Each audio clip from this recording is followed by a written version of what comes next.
तो हेलो दोस्तों, नमस्ते, प्रणाम। मैं आरती आप सभी का स्वागत करती हूँ तहे दिल से और उम्मीद करती हूँ आप लोग अच्छे होंगे, स्वस्थ होंगे, मस्त होंगे। तो एक प्यारा सा गीत लेकर आई हूँ, ढोलक के ऊपर गीत है। तो आप लोग जैसा भी लगा कमेंट द्वारा ज़रूर बताइएगा और कमेंट पे ये भी बताइएगा कि मैं क्या चीज़ बजा कर गाई हूँ। तो एक प्यारा सा गीत लेकर आए हूँ। आप लोग दोस्तों हमारा सपोर्ट करें प्लीज़। आप लोगों से हाथ जोड़ के रिक्वेस्ट है, दीदी बहनी चाची भैया भाभी जितने भी लोग हैं, चाचा लोग, तो आप लोग हमारा सपोर्ट करें जी। आप लोगों से हाथ जोड़ के रिक्वेस्ट है।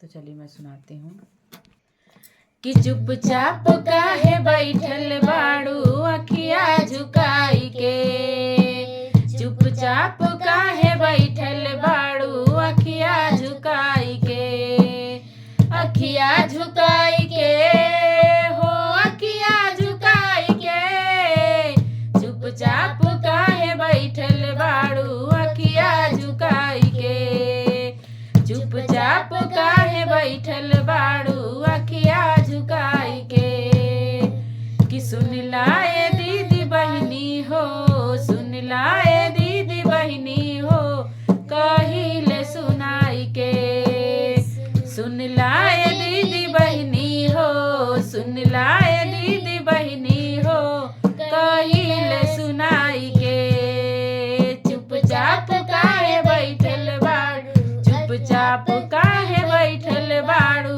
अखिया झुकाई के, चुपचाप काहे बैठल बाड़ू अखिया झुकाई के, चुपचाप काहे बैठल बाड़ू